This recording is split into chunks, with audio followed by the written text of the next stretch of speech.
So earlier we said about Laplace transform. It is a conversion of an ordinary function to an algebraic function. Now this algebraic function is called as a third function that expresses how the shape of one is modified by the other. So we have f of s equals L of f, which is how mathematically Laplace transform is symbolized. Now let's start with the expansion of it. So we have L of f equals integral 0 to infinity e raised to negative st f of t into dt. Here f of t is our function. Now let's see to result 3. So here we have f of s equals, as I said earlier, it is L of f, which is equal to integral from 0 to infinity e raised to negative st f of t into dt.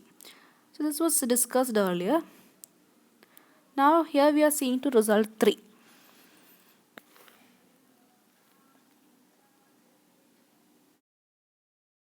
So we have result 3 equals L of t, which is equal to 1 by s square. So this is what we have to prove. So for that we need to assume something. So here we take f of t as t. If so, what would be the Laplace transform of it?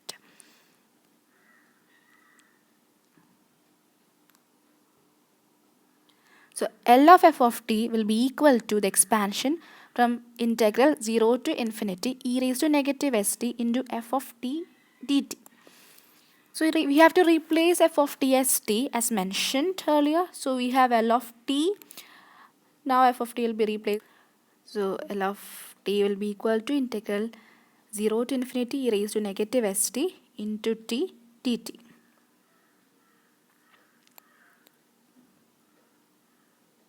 Now here you have to see that to expand this particular expression, we need to use integration by parts. So here we'll be considering t as a first function and e raised to negative s as the second function. So expanding it, which is equal to t into integral 0 to infinity e raised to negative st into dt minus integral 0 to infinity dt by dt, which is the derivative of first function into the integral of second function, which is equal to e raised to negative st into dt. The whole need to be integrated. So what we have inside the bracket need to be integrated, the second part of it. So here we have this particular expression equals t into integral 0 to infinity e raised to negative st can be expressed as e raised to negative st divided by negative s. From 0 to infinity. So we need to apply the limit at the last part of it. So negative. Now seeing to the right part, we have dt by dt as 1. So let's say it is integral 0 to infinity 1 times integral e raised to negative st into dt. The whole dt. So t into e raised to negative st divided by negative s. We are giving the lower limit and upper limit. So we have negative integral 0 to infinity. So here firstly we need to consider the inner part of it, which is integral e raised to negative s. Similar to that of the one which you have done previously. So we have e raised to negative st as e raised to negative st divided by negative s in doing the integration, simple integration of it. Yeah. So here we have integral 0 to infinity dt inside the function. Now once we apply the upper and lower limit to our first part, which is giving the value of t as infinity and simplifying, so we have the value of it as 0 if you give the upper limit infinity, because infinity times e raised to infinity, this is nothing but 0. Now you are trying to give the value of lower limit to it. So what happens? Here t itself is 0. So the entire term would be cancelled. So finally we get it as a 0. So 0 minus, we have the second part, but there you need to observe that we have a negative sign in the denominator. So which counts with the sign in front of it makes it as positive. So we have positive 1 by s integral 0 to infinity raised to negative st dt, which in turn is equal to 1 by s Now here you can integrate it now, which will be equal to e raised to negative st by negative s. Simple integration. We have from lower limit 0 to upper limit infinity. Will be equal to 1 by s square. It is negative of 1 by s square because we have a denominator, we have a negative on the denominator. So it will be equal to negative 1 by s square. Inside the bracket we have the upper and the lower limit. So upper limit, once you get the upper limit, e raised to negative s times of infinity, which is nothing but e raised to infinity minus e raised to 0, because we are giving t as 0, so it will be equal to e raised to 0. Now 1 by s square, negative s square is left out as such. We have 0 minus 1 inside the bracket after simplification. Now negative 1 by s square, negative 1 is nothing but 1 by s square. So finally we reached at the result that L of t is equal to 1 by square. So this is what we have to prove as result 3. So we have result 4 here, which is to prove L of t raised to n is equal to n factorial divided by s raised to n plus 1. So this is what we have to prove if you consider the function as t raised to n. So let's start with the proof now. Here we have to assume that f of t is equal to t raised to n. So L of f of t will be nothing but L of t raised to n, which is equal to, now expanding it. So we have 0 to infinity e raised to negative st. Here f of t will be t raised to n. So it will be t raised to n dt.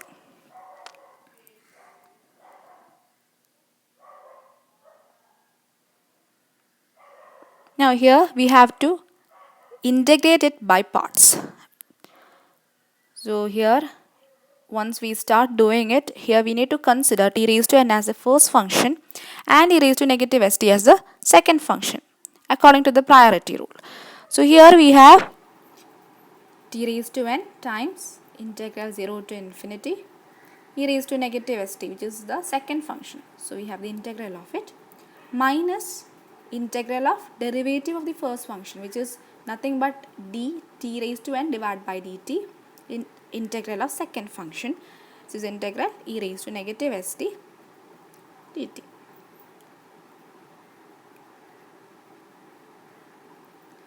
Which in turn is equal to t raised to n as such. And once we integrate integral 0 to infinity e raised to negative st dt, we get it as e raised to negative st divided by negative s. The limit is from 0 to infinity minus integral derivative of t raised to n by dt would be n times of t raised to n minus 1. So in the simple differentiation, so we have t raised to n minus 1 times integral e raised to negative st. We have done this previously. So we have e raised to negative st divided by negative s, which has got a limit of 0 to infinity. So anyway, now this part need to be integrated again. So let's keep it as such. Here n and s are constants. So we could take out, and even the negative sign which is inside the bracket and the one which remains outside could be joined, and finally we get it as positive. So the left part remains as such. We have positive n by s. Inside the integral we have t raised to n minus 1 e raised to negative st dt.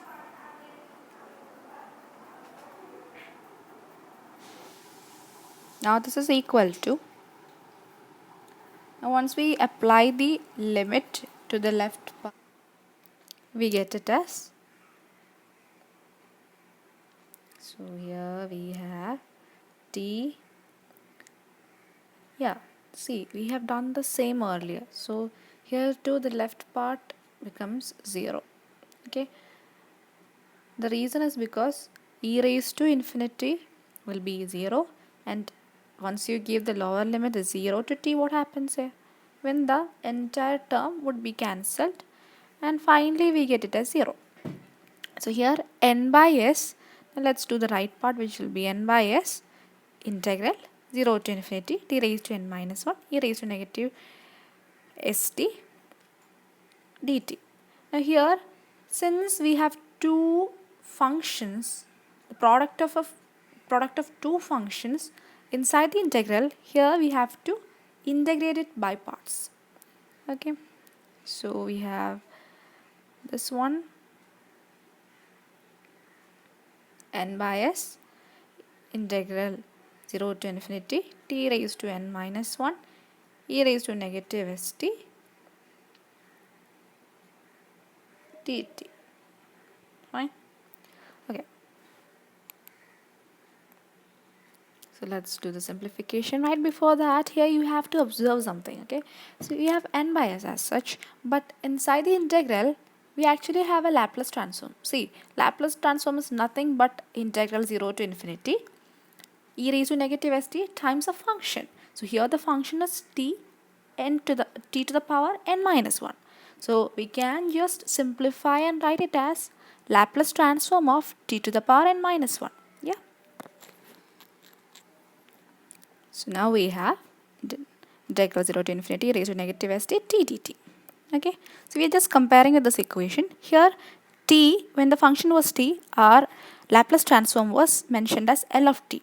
So the same way here we have integral e raised to negative st as such with the function t raised to n minus 1. So here the same way you can replace it as L of t to the power n minus 1. So we have the simplified expression now.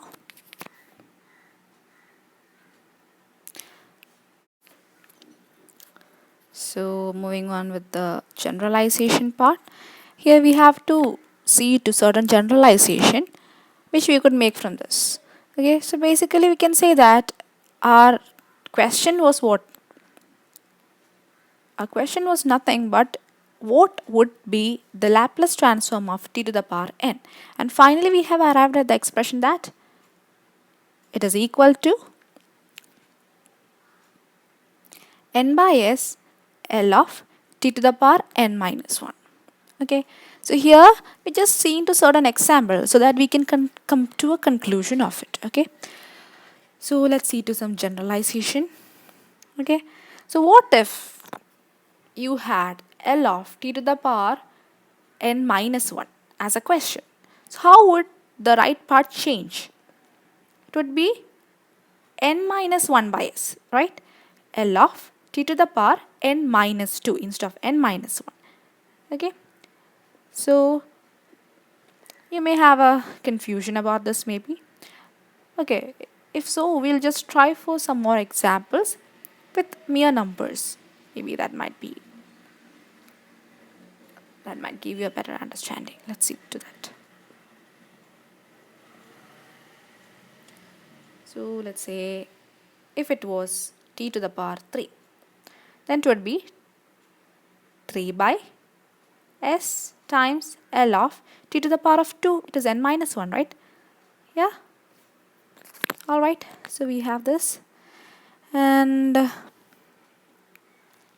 what if it was L of t to the power of 2? It would be 2 by s L of t to the power 1. Let's compress these two equations.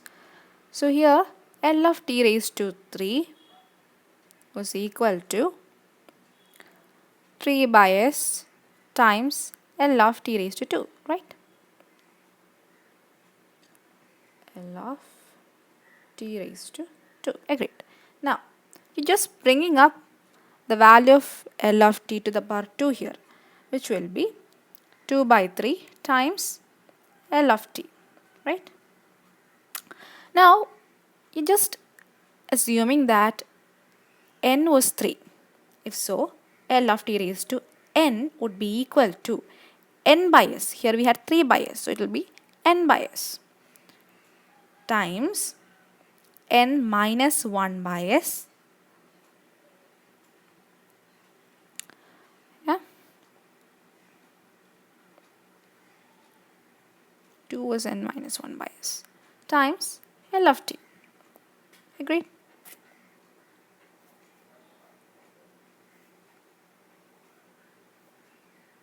So I just made a mistake that it was s.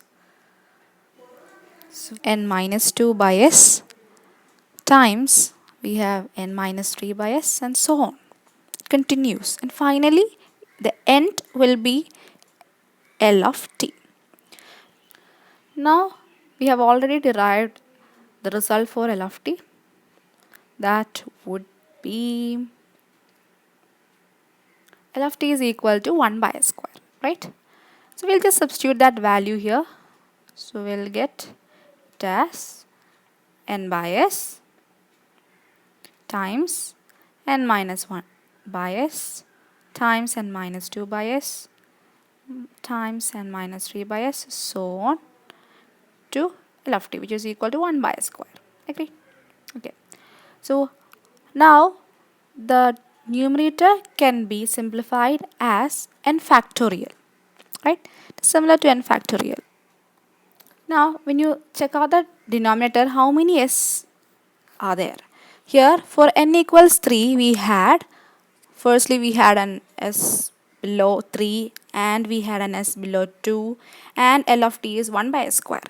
So together it makes up n plus 1. Why? Because we had 4s in the denominator for n equals 3.